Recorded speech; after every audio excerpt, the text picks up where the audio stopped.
Bonjour Madame Tortelier. Oui, bonjour madame. Alors nous avons fait un entretien il y a quelque temps relativement à votre métier d'architecte et on a commencé à expliquer le déroulé. Donc en fait on en était resté, il me semble, au moment où on va entamer, après consultation des entreprises, le chantier. Et donc là, qu'est-ce qui se passe par la suite? Oui, donc on en était resté là, donc après avoir mis au point les cahiers des charges administratives, techniques, donc les plans, le dossier des plans architecturaux, état des lieux projet, le chiffrage, on a consulté les entreprises, les appels d'offres ont été fructueux, lot par lot, on y va. D'accord, donc c'est là, c'est le chantier. On lance le chantier. Bien. On Et a ça, fait une planning prévisionnelle pour phaser qui passe avant qui dans la coordination. Et c'est ça que suit l'architecte. L'architecte le suit, Il supervise. il peut le superviser avec une équipe, comme par exemple, il peut s'entourer avec d'un économiste de la construction qui va l'aider pour un meilleur planning, un meilleur phasage, ou pour régulièrement aller vérifier que des équipements qui ont été prescrits correspondent bien Et le client là-dedans qui est posé. Alors ça, oui, effectivement, c'est vrai que alors il y a différents types de chantiers. Les chantiers pour de la maîtrise d'ouvrage publique, c'est plutôt là où je vous parlais donc le ministre de la construction, par exemple pour des bailleurs sociaux. Ah d'accord, ok. Pour des grands immeubles, des grands ensembles. Des grands ensembles, voilà, il y a d'autres Et puis et effectivement, les chantiers pour de la clientèle particulière où le client, effectivement, donc s'il est... Voilà, regardons la caméra parce qu'en fait, sinon les gens vont vous écouter. Donc ça mais dépend effectivement si le chantier est fait en site occupé, ce qu'on appelle en site occupé, le client continue d'habiter la maison. Pendant ce temps-là, il y a la rénovation type faible impact énergétique qui se fait en même temps. Donc c'est vraiment une gestion d'équipe avec le client qui est au centre premier en tant que maître d'ouvrage qui est aussi présent. Également, bon, pour du neuf, effectivement, le client va vouloir, c'est tout à fait légitime qu'il soit régulièrement présent, étant donné que c'est il valide, c'est le client qui valide. Il valide. Mais comment ça se valide au final? Il y a des comptes rendus de réunion. Alors il y a des ordres de service qui sont donnés avec accord du client. Mais supposons qu'à la fin, le client ne soit pas content de certaines choses qu'il découvre à la fin. Que se passe-t-il? Donc le client a tout intérêt à le signaler à l'architecte avant la réception, au fur et à mesure du chantier. Oui, et à la réception, comment il fait? Ça s'appelle le domaine des réserves. Donc il émet des réserves. Il émet des réserves. Et qu'est-ce qui se passe avec ces réserves? Ça signifie que on n'accepte pas tout à fait les travaux tels qu'ils ont été exécutés. Il y a une réserve donc, qui peut être d'une part, qui peut être l'objet de mise sous scellé de certaines du paiement des artisans. D'accord, donc le client ne paie pas. En fonction de ce qui a été alloué au fur et à mesure du chantier, parce qu'il y a bien sûr au départ des fonds à débloquer parce que l'artisan doit se fournir. Mais bon, on est dans la phase de fin. Donc à la mise en recette, le client fait des réserves. Et ces réserves, c'est des réserves monétaires. Ces réserves sont d'une part des réserves monétaires et d'autre part, ça oblige l'entreprise à revenir. Quelle entreprise? Les entreprises qui ont été... Et qui les fait revenir? Mais donc c'est à l'architecte avec... Et quelle est la responsabilité de l'architecte là-dedans? Donc la responsabilité de l'architecte est engagée si ça concerne le chantier qui a été réalisé. Oui. Il peut y avoir avis d'un expert si c'est... Vous pouvez regarder la caméra. Si c'est le chantier du voisin par exemple, mais que le voisin dit que le chantier a fait des désordres chez lui, ben là il faut faire venir un expert pour délimiter la limite de responsabilité. Donc pouvez-vous préciser quel type de fonction l'architecte a précisément et sans trop détailler pour que tout le monde comprenne? L'architecte, effectivement, à la fois dans ces cas-là, il joue un peu le rôle du médiateur, puisque d'une part, si le client a pris en cours de chantier, s'il y a eu des problèmes en cours de chantier. Supposons par exemple qu'un artisan n'ait pas terminé une toiture. Alors là, c'est pas... Oui, ça c'est... en cours de chantier, ça peut arriver. Si.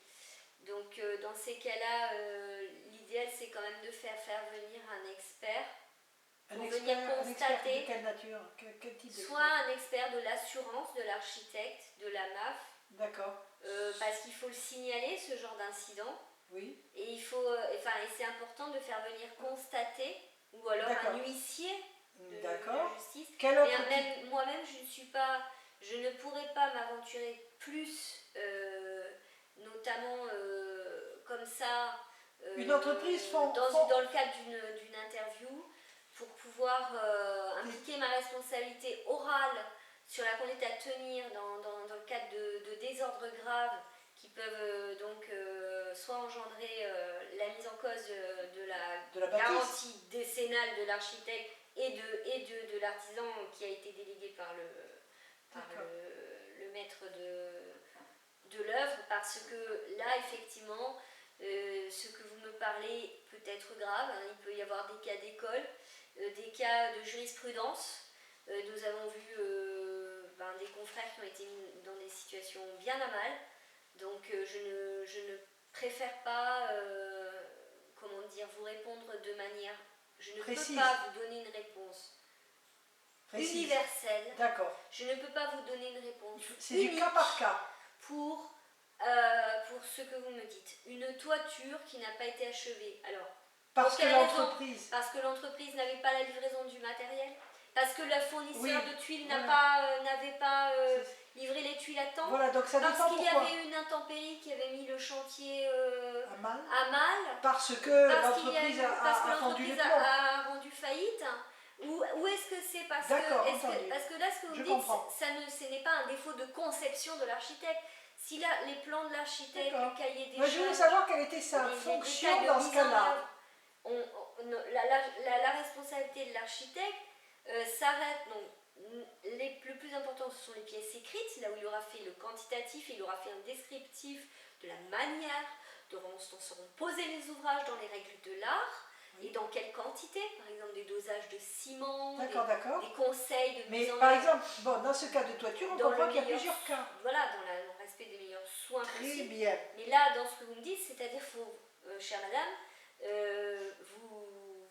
vous êtes en train d'aller sur un terrain qui est, comment dirais-je, complexe et qui peut être glissant, parce que il faut que vous compreniez qu'il y a la responsabilité dans un chantier d'un architecte, il peut aussi y avoir la responsabilité de bureau d'études ou d'artisan, ça dépend. Oui, d'accord, donc après c'est qui? Ça dépend et ça rejoint ce que vous me disiez tout à l'heure. C'est les assurances qui donnent les responsabilités. Ça dépend si ce que vous me disiez, si l'architecte était in solidum au niveau de la responsabilité, en co-traitance, en sous-traitance, avec d'autres bureaux d'études, structures, par exemple en termes de charpente, s'il avait la mission également d'exécution visa en termes des plans d'exécution de la charpente, est-ce que c'est un problème de charpente dont vous me parlez, un problème de couverture? Oui, j'ai compris. Problème de zinguerie. Donc ce que vous dites, c'est que cela va dépendre de la cause pour laquelle il peut y avoir un arrêt de chantier. Mais là, alors, nous allons maintenant continuer sur votre spécialité et je vais vous poser une question, si vous permettez, sur les études que vous avez faites, parce que comment devient-on architecte? Mais écoutez, on devient architecte, en général on sort d'un bac scientifique. Moi j'ai fait un bac maths et sciences de la nature, sur l'aide de motivation auprès de l'École nationale supérieure d'architecture, sur dossier. Ensuite vous avez pour ma part 3 cycles d'études de 2 ans. Il y a un numerus clausus chez les architectes? Non, il n'y a pas de numerus clausus comme en médecine. Mais les premières années sont plutôt rudes, puisqu'il y a beaucoup d'élimination avec la géométrie descriptive dans l'espace, quand j'étais moi, donc c'était il y a plus de 20 ans, 25 ans, notamment parce que c'était l'époque du dessin à la main, du dessin sur table à dessin, à l'encre, au rotring et au calque. Et les mathématiques également étaient éliminatoires. Ensuite, l'assiduité, la persévérance, des qualités de travail aussi. Un architecte doit faire preuve de beaucoup de capacités de travail, parfois des semaines avec beaucoup d'heures pour... Et ça se passe en 3 phases, d'après 3 cycles, vous avez dit? Oui, 3 cycles d'études. Donc effectivement, il y a de la sociologie, Il y a de l'art, il y a aussi des arts plastiques, il y a évidemment l'étude des œuvres des grands architectes de l'histoire qui nous ont précédés. Et est-ce que si on s'arrête par exemple au premier cycle, on obtient quelque chose? Au premier cycle, dans les années 90, on obtenait le diplôme d'études fondamentales en architecture qui s'appelait le DEFA. Et ça permet de faire quoi? Le DEFA ne permettait pas de faire grand chose, c'était éventuellement d'être employé comme dessinateur dans des agences d'architecture. Et le deuxième cycle? Le deuxième cycle, là c'était un équivalent avec un séminaire de master de mémoire européen avec des options. Moi j'avais pris politiques urbaines, de maîtrise d'ouvrage public et privé, un mémoire dans le cadre du séminaire, c'était un séminaire qui s'appelait développement durable et production du paysage. Donc j'avais fait 2 mémoires universitaires, dans les normes universitaires. Là, ça permet d'approfondir des thématiques. Pour ma part, c'était le land art, l'architecture et la vue aérienne, les premières vues satellites, l'architecture et l'art. Également, les premiers systèmes de numérisation et d'informatisation de l'urbanisme. Et le troisième cycle? Le troisième cycle, là, il consiste au choix d'une option. J'ai choisi l'option design. Et également, moi j'ai fait un mémoire, c'est ce qu'on appelait un TPFE, travail personnel de fin d'études. Bon, certaines écoles appellent ça mémoire de thèse, a priori, actuellement. Et là, pour ma part, ça a été l'objet d'un voyage d'études de 1 an, à 23 500 km de la France, près de l'Australie, avec un travail sur un monument historique, un château classé historique, un jardin également classé historique en Nouvelle-Calédonie. C'est un territoire, un POM, je crois, un pays d'outre-mer. Oui, dans un pays d'outre-mer avec la collaboration du CNRS en anthropologie urbaine, notamment d'une personne